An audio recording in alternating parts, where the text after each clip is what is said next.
하나님 말씀 함께 보겠습니다. 데살로니가전서 1장 3절의 말씀입니다. 한 목소리로 말씀 함께 읽도록 하겠습니다. 다 같이 시작. 너희의 믿음의 역사와 사랑의 수고와 우리 주 예수 그리스도에 대한 소망의 인내를 우리 하나님 아버지 앞에서 쉬지 않고 기억함이니. 아멘. 오늘 말씀의 제목은 끊임없이 기억되는 교회입니다. 옆에 분들 한번 좀 얼굴 좀 한번 보세요. 어떻게 잘생겼습니까? 예쁩니까?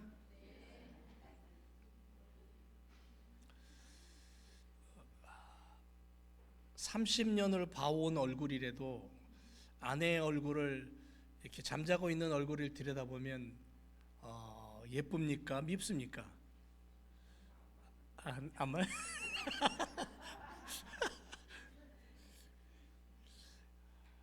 저 왼수 그러지는 않겠죠? 예. 끊임없이 기억되는 얼굴, 죽는 그 순간에도 지워지지 않는 그 모습, 그게 우리들이 사랑하며 사는 삶의 모습입니다. 우리 교회가 끊임없이 기억되는 그러한 교회가 되기를 원합니다.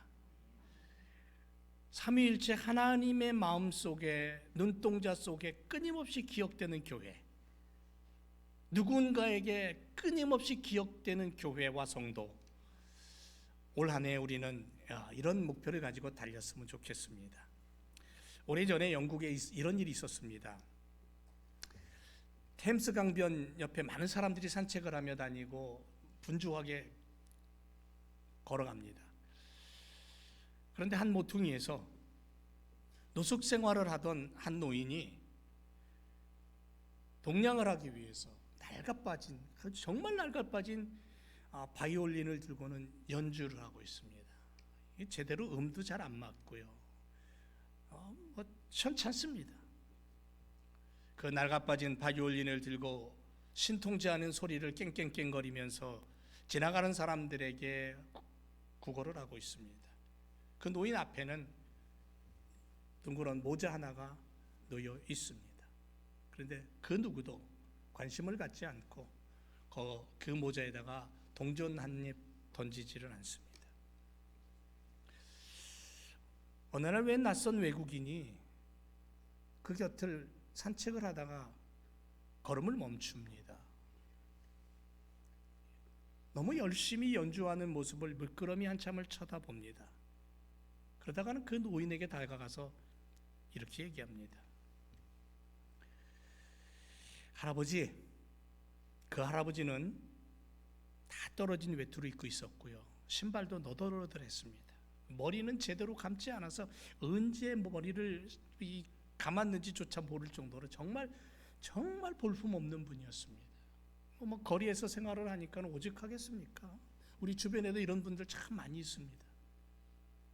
할아버지에 다가가서 할아버지, 죄송하지만 제가 지금 할아버지에게 드릴 만한 가지고 있는 돈이 없네요. 그런데 할아버지, 제가 바이올린은 좀 켤 줄 압니다. 제가 대신 할아버지 대신 바이올린을 좀 연주를 할 수 있을까요? 음악을 좀 연주할 수 있을까요? 그랬더니 할아버지가 선뜻 바이올린을 내주는 거예요. 왜냐하면 좀 쉴 겸, 낯선 사람이 나 대신 연주를 해준다니까는 얼마나 고맙습니까?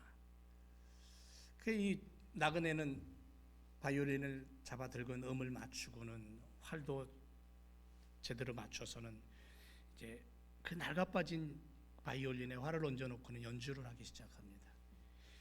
근데 이게 웬일입니까? 그렇게 할아버지가 연주할 때는 깽깽거리고 이게 음악인지 도저히 알 수 없었는데 이 사람이 연주를 하기 시작하는데 정말 아름다운 소리가 울려 나오는 거예요. 그 낡아빠진 바이올린에서 지나가던 사람들이 한 사람 두 사람 걸음을 멈추고 그 소리에 매료가 되는 거예요. 빠져드는 거예요. 한 곡이 끝났습니다. 박수가 나옵니다. 두 곡이 끝났을 때 사람들은 눈에 눈물이 글썽글썽하고요. 호주머니에 손이 자정적으로 들어가서 그 할아버지가 벗어놓은 모자에다가 동전을 집어넣기 시작하는데 이게 동전만 떨어지는 게 아니라 지폐도 막 나오는 거예요. 그리고는 또 한 곡이 연주됩니다. 사람들이 몰려드니까 깜짝 놀라서 지나가던 경찰관이 달려왔습니다. 그런데 경찰관마저도 그 바이올린의 소리에 그냥 흠뻑 젖어버립니다. 감상한 거죠. 경찰관도 자기도 모르게 호주머니에서 돈을 꺼내서 그 모자에다가 놓습니다. 여러분, 어떤 사람이 연주하느냐에 따라서 사람의 마음이 감동을 받느냐 그렇지 않느냐에 그 결정이 나겠죠. 자, 어떤 연주자가 정말 음악적인 수준을 가진 청중들 앞에서 돈을 많이 내고 들어왔어요. 연주회가 있으니까. 그리고 거기에 들어와서 이제 연주를 듣게 된 겁니다. 바이올린 연주회였습니다. 연주자가 단상에 올라와서 자기의 바이올린을 들고 그리고는 연주를 하려고 활을 바이올린에 갖다가 연주를 시작하는데 이게 웬일입니까? 줄 하나가 탁 끊어지는 거예요. 그거를 숨죽여서 바라보고 있던 청중들이, 거기 있는 청중들은 바이올린 연주에 뛰어난 그러한 음감을 가지고 있고 귀를 가지고 있던 청중들이었기 때문에 줄 하나가 딱 끊어지면 이 연주회는 망쳤다라는 생각이 번뜩 드는 거예요. 그래서 막 소리를 내고 웃지는 않았지만 서로들 쳐다보고는 이제 큰일 났다, 이런 표정들이었습니다. 다시 활을 갖다가 바이올린에 올리는 순간에 또 줄이 하나 나가는 거예요. 그때는 어떻게 됐냐면요, 그 많은 연주장에 있던 청중들이 다 그냥 웃어버렸어요. 왁 하고 웃어버렸어요. 소리를 지르고. 잠시 뒤에 다시 연주하려고 활을 올려놨는데 한 줄마저도 그냥 끊어져 버린 거예요. 그게 이제는 연주가 끝난 겁니다. 이제 사람들의 마음속에 뭐가 올라와요? 내 돈 내놓으라예요. 내 돈 내놓으라. 예? 많은 돈을 주고선 연주장에 들어왔는데 이제는 망했다라는 거죠. 그런데 이 연주자는 마음을 가다듬고 한 줄 남은 가장 두꺼운 줄, 한 줄 남은 바이올린이 몇 줄이죠? 4줄이죠? 어떤 분은 3줄인 줄 알고 큰일 났다 그랬을지 모르겠지만 한 줄 다 남은 거예요. 그 한 줄 남은 바이올린 위에 활을 얹어놓고는 연주가 시작됩니다. 깊고 넓고 폭풍을 뚫고 하늘을 올라가는 독수리처럼 큰 창공을 보는 듯한 그 음이 울려나고, 파도가 칠 때 그 속을 뚫고 나가는 듯한 그러한 웅장함이 울려나고, 그 한 줄에서 막 지금 웃고 난리가 나고 속으로는 이제 내 돈이 아깝다라고 막 아쉬워하던 그 청중들의 마음과 모습과 그들의 표정을 완전히 침묵으로 만들어버렸어요. 기쁨보다는 두려움이 오히려 감돌았고, 공허함 속에서 풍성함이 넘쳐났고, 사람들의 고개는 하나둘 떨궈지고, 그들의 마음을 어루만지는 그 소리에 자신도 모르게 눈물방울이 맺히기 시작하는 거예요. 여러분, 앞에 이 이야기와 지금 이 이야기의 주인공은 한 사람입니다. 그 사람이 누구냐면요, 19세기 바이올리니스트 가장 유명한 이탈리아의 니콜로 파가니니라는 사람입니다. 그 사람은 바이올린 하러 수많은 사람들을 감동시켰어요. 낡아 빠져 더 이상 사용할 수 없고 제대로 음도 나지 않는 그 바이올린이 이 사람 손에 들어가니까 사람들의 마음을 움직여요. 그 바쁜 걸음을 멈추게 했다라는 거죠. 여러분, 한 줄 남은 바이올린 생각해 보세요. 이건 상상할 수 없는 비극이에요, 그 연주장에서는. 근데 그 한 줄을 통해 사람들을 끌어모으고 하나로 만들고 눈물을 흘리게 해요. 여러분, 고난 앞에 인생이란 시간의 걸음을 걷는 우리들에게 있어서 고난 앞에 절망 앞에 서 있고 무너져 파괴되고 실패했다고 말하지 말라는 거예요. 다 타고 이제 다 꺼져가는 불꽃, 불씨, 그 불씨에 누구의 손길이 닿느냐에 따라서 그 불이 다시 살아나느냐 꺼지느냐 완전히 없어지느냐예요. 여러분, 지금 우리는 누구의 손에 달려 있습니까? 누구의 손에 들려 있고 누구의 손에 잡혀 있습니까? 전능하신 하나님 손에 들려지면 세상은 놀라게 될 것이고 세상을 바꾸는 힘과 능력을 보여주는 인생이 될 줄로 믿습니다. 이게 그리스도의 사람들이 할 수 있는 거예요. 왜? 전능하신 하나님이 붙잡고 있는 인생이기 때문에. 여러분, 우리 인생이 그래요. 하나님 앞에 우리는 보잘것없는 악기에 지나지 않습니다. 내 손으로 내 인생을 연주하려고 들지 말라는 거예요. 그래서 전능하신 그분께 내 인생을 맡기라는 거죠. 그러면 내 인생의 멜로디는 지극히 아름다움으로 변화된다는 거죠.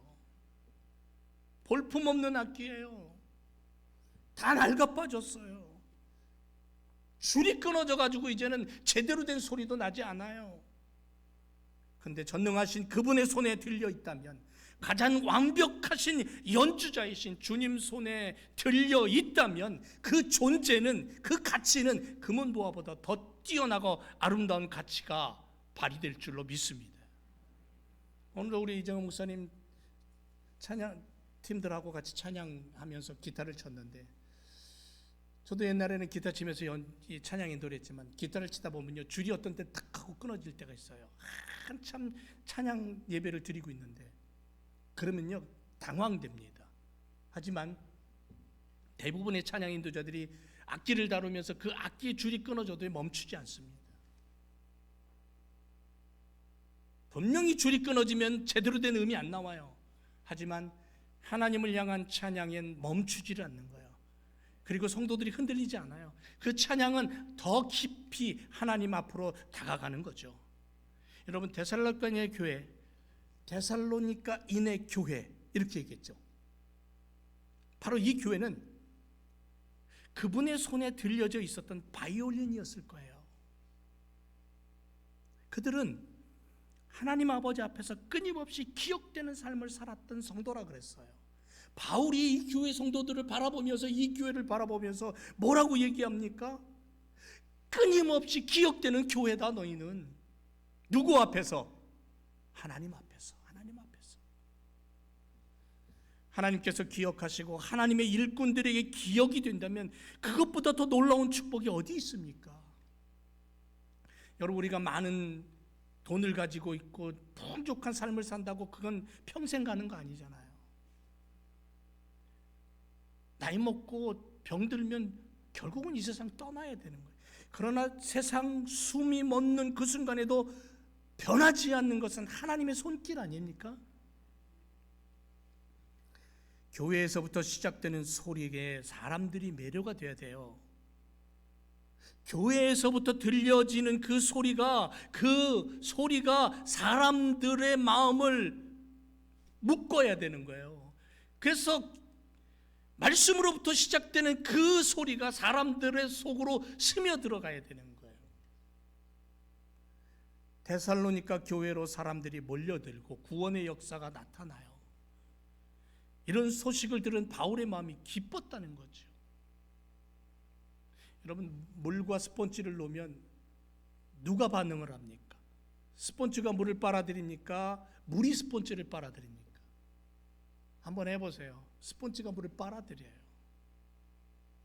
교회가 세상을 빨아들이고 사람들이 복음을 빨아들이고, 그래서 변화가 일어나게 되는 거예요. 누구의 모습으로? 하나님의 모습으로. 사랑하는 제 교성도 여러분, 주님이 우리의 인생을, 우리의 생애를 연주하기를 원합니다. 2023년 이 한 해 주님이 나를 연주해 주세요. 주님이 나를 다스려 주세요.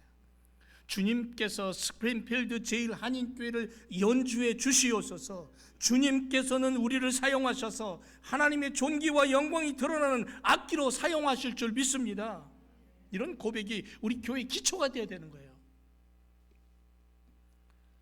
주님께서 우리를 하나님 앞에서 참되고 바른 존재로 만드시기 위해서 여러 가지 말씀의 교훈을 하셨어요. 우리는 주님의 그 모든 말씀을 항상 기억하고 실천하며 살아야 돼요. 그런데 이 많은 교훈들을 모두 기억하고 모두 실천하기란 우리 힘이 부족해요. 연약해요. 그래서 이토록 많은 진리의 말씀, 주님의 명령, 우리가 이걸 쉽게 기억하고 실천할 수 있도록 하기 위해서 집약적으로 몇 가지를 사도 바울은 우리에게 얘기합니다. 바울은 주님의 말씀을 가장 근본적으로 나타낼 수 있는 덕목 3가지를 얘기해요. 적어도 이것만큼은 기억하고 실천하자 이거예요. 그게 뭐냐면 믿음과 소망과 사랑이에요. 고린도전서 13장 13절에 그랬죠. 믿음, 소망, 사랑 항상 있는 것이다. 바울이 제시한 성경의 이 3가지 덕목은 가장 잘 지키고 가장 잘 실천한 교회가 바로 오늘 본문에 등장하는 데살로니가인의 교회라는 거죠. 그래서 바울은 그 교회를 향하여 뭐라고 고백하냐면 하나님 아버지께서 끊임없이 기억하고 있는 교회다라는 거예요. 이런 말이 있습니다. 성도는, 믿음의 사람들은 믿음 안에서 위로 하나님께 이끌린다. 그리고 사랑 안에서 밖으로 다른 사람들을 향하여 이끌린다. 그리고 소망 안에서 예수 그리스도의 재림에 이끌린다. 3가지 이끌림에 사는 거예요, 우리 인생은. 첫째는 믿음으로 하나님을 향하여 자석처럼 이끌리고, 사랑을 가지고 다른 사람들을 향하여 이끌리고, 소망을 가지고 재림의 예수님을 향하여 끌리는 거예요. 그래서 종교개혁자 칼빈은 참된 기독교에 대한 아주 간략한 정의다라고 이렇게 얘기했어요. 믿음, 소망, 사랑을. 바울 일행이 데살로니가인의 교회를 향하여 기도하면서 감사한 3가지 중요한 덕목, 교회가 개척되고 얼마 안 된 데살로니가인의 교회는 말씀 안에서 예수 그리스도의 모습을 보여줬고 그 예수의 이름으로 수고했고 예수의 이름을 가지고 인내했던 삶을 살았던 교회와 성도들이었어요. 그런 모습을 보게 된 바울은 그리스도인들에게 항상 있어야 될, 성도들에게 그리스도 안에서 가득 담겨져서 보여줘야 할 3가지 덕목을 믿음, 소망, 사랑으로 이 교회에다가 소개를 하는 거예요. 아, 너희들 안에 이게 있다. 거기에 만족하지 말고 이것이 더 풍성해지도록 너희들이 힘쓰고 애써라. 이렇게 디모데를 통해서 그 교회에 권면을 하는 거죠. 믿음, 소망, 사랑의 열매가 맺히는 교회를 통해 하나님은 영광과 존귀를 우리들에게 허락하시고, 그리고는 그것을 통해 하나님의 나라가 확장되는 거죠. 자, 데살로니가인의 교회는 이 3가지가 있었는데, 첫 번째, 오늘 믿음의 역사를 향한 교회였다는 거예요. 믿음의 역사가 있었다. 데살로니가 교회가 바울의 칭찬을 받을 수 있었던 첫 번째 이유가 뭐냐면 그들이 환난 가운데서도 온전한 믿음을 지키며 믿음의 역사를 행했다는 거죠. 믿음의 역사. 헬라어에서 원어에 가서 찾아보니까요, 투 에르구테스 피스테소라는 단어로 쓰여 있어요. 무슨 뜻이냐면요, 믿음으로 말미암아 역사가 나타났다, 믿음에서 비롯된 역사다, 이런 의미를 지니고 있는 단어입니다. 그러면 믿음이 뭘까요? 여러분, 믿음이 뭡니까? 그리스도 안에서 그의 백성을 위해 일하시고 구원하시는 하나님에 대한 전적 신뢰를 통해서 우리 모습이 겉으로, 외적으로 보여지는 행위예요. 이게 믿음이에요.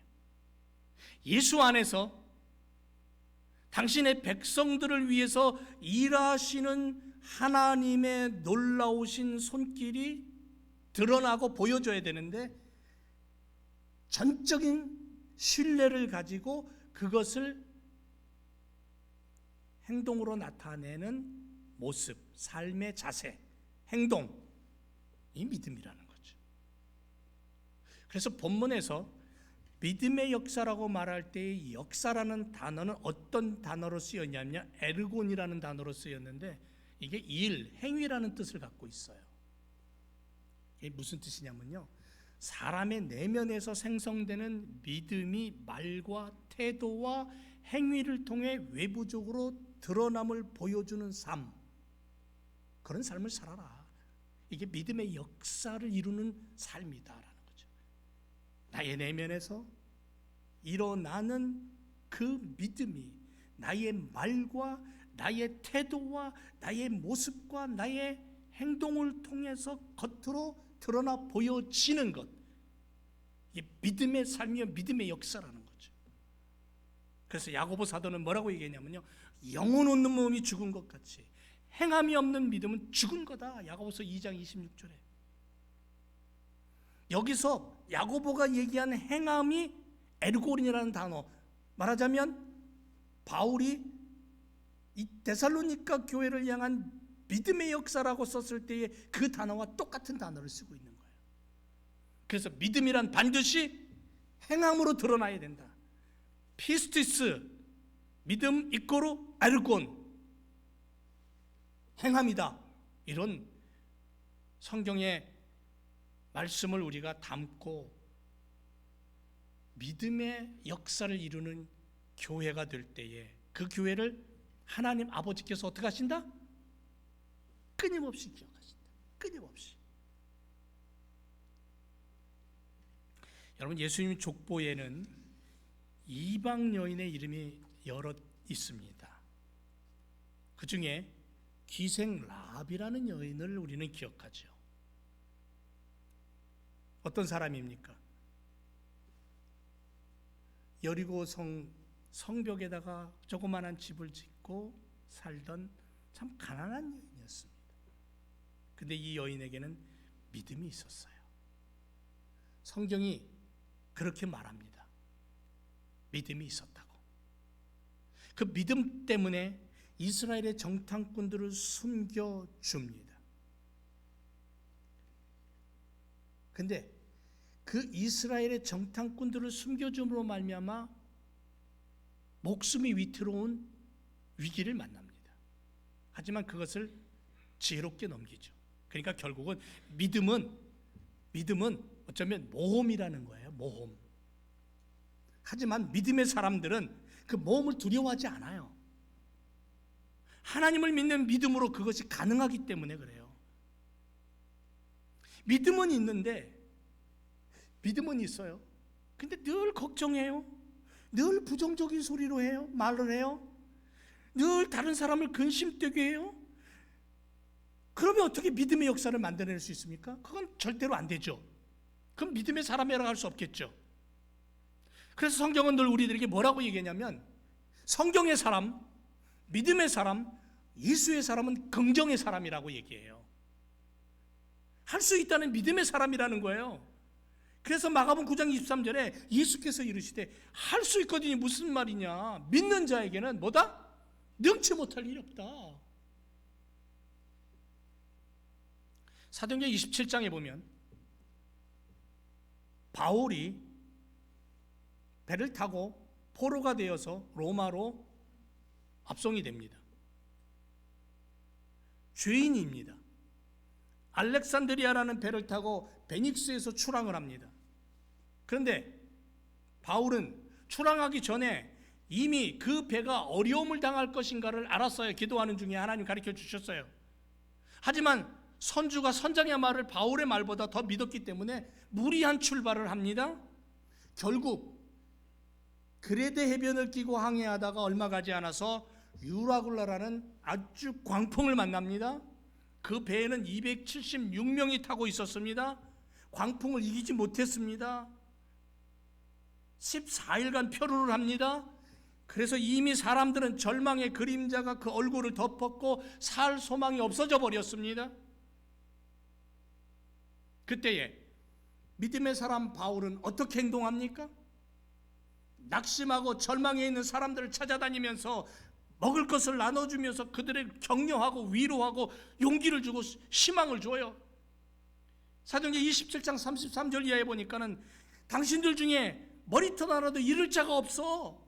걱정하지 마라. 내가 어젯밤에 하나님 앞에 기도했더니 하나님이 우리 다 살려주신대. 그들에게 희망을 주고 용기를 줍니다.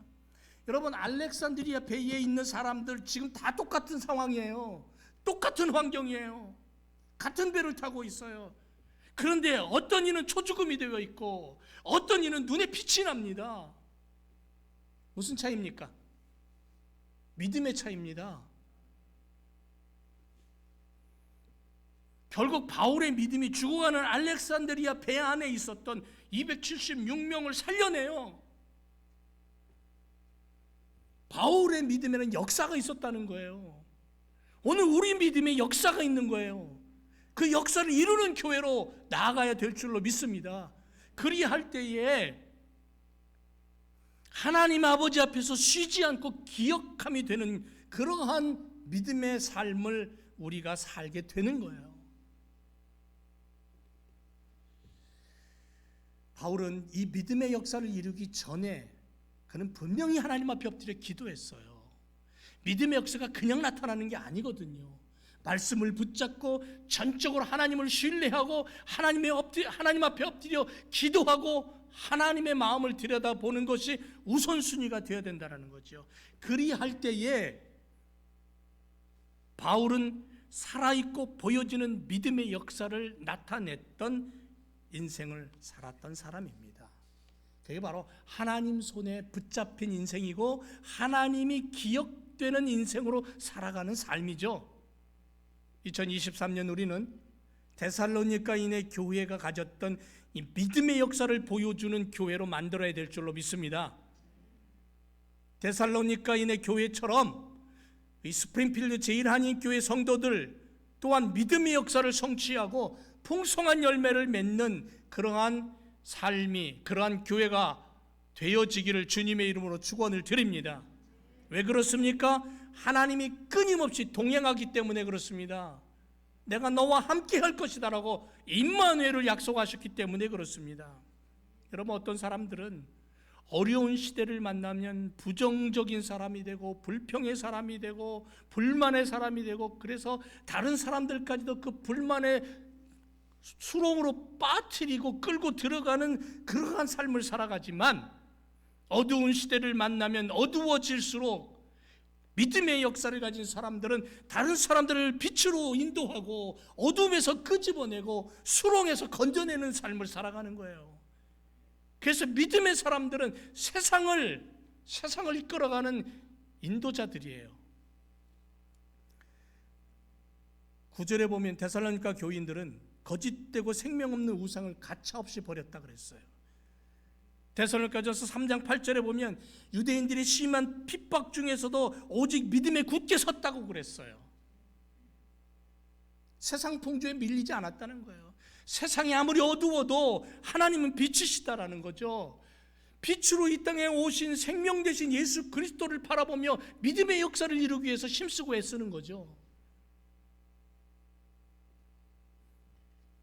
믿음은 우리를 의롭게 할 뿐 아니라 믿음은 하나님의 영광을 드러내는 선한 행동을 만들어내고요. 그래서 믿음의 삶은 전능하신 하나님의 눈동자 안에 있는 인생길이에요. 믿음의 역사를 이루는 성도들의 삶이 어떤 삶이냐면 하나님의 눈동자가 함께하는 삶이라는 거예요. 바울이 이 교회를 자랑스러워했던 이유는 뭐냐면 보여주는 삶이었다라는 거죠. 움직이는 교회였다라는 거예요. 데살로니가인의 교회 교인들은 그리스도인이라는 바로 이런 거다. 믿음으로 하나님의 일을 이루는 거고 믿음으로 하나님의 일을 보여주는 그런 인생이다라는 것을 그들 스스로가 보여줬다는 거예요. 이방인 교회가. 이것이 믿음의 역사를 드러낸 교회라는 거죠. 하나님께서 우리 각자에게 맡기신 일이 있습니다. 그 일을 우리는 믿음으로 감당해야 됩니다. 내게 맡기신 달란트가 있습니다. 믿음으로 그 달란트를 이루어서 하나님의 뜻이 드러나게 해야 됩니다. 그리스도의 사람들은 하나님께서 맡기신 일을 위해서 힘쓰고 애써야 됩니다. 이 일이 하나님의 뜻 안에 있는 일이기 때문에 그렇습니다. 그래서 성경 우리에게 늘 뭐라고 말하냐면 마지막 때에 맡기신 것을 정산할 때가 온다 그랬어요. 하나님 앞에서. 그 때에 천국과 지옥으로 의로운 자와 불의한 자로 나뉘어지는 거예요. 그래서 우리에게 청지기적인 그러한 신앙의 모습으로 살아가라고 성경은 말하잖아요. 청지기의 사명을 가져라 그렇게 말씀해요.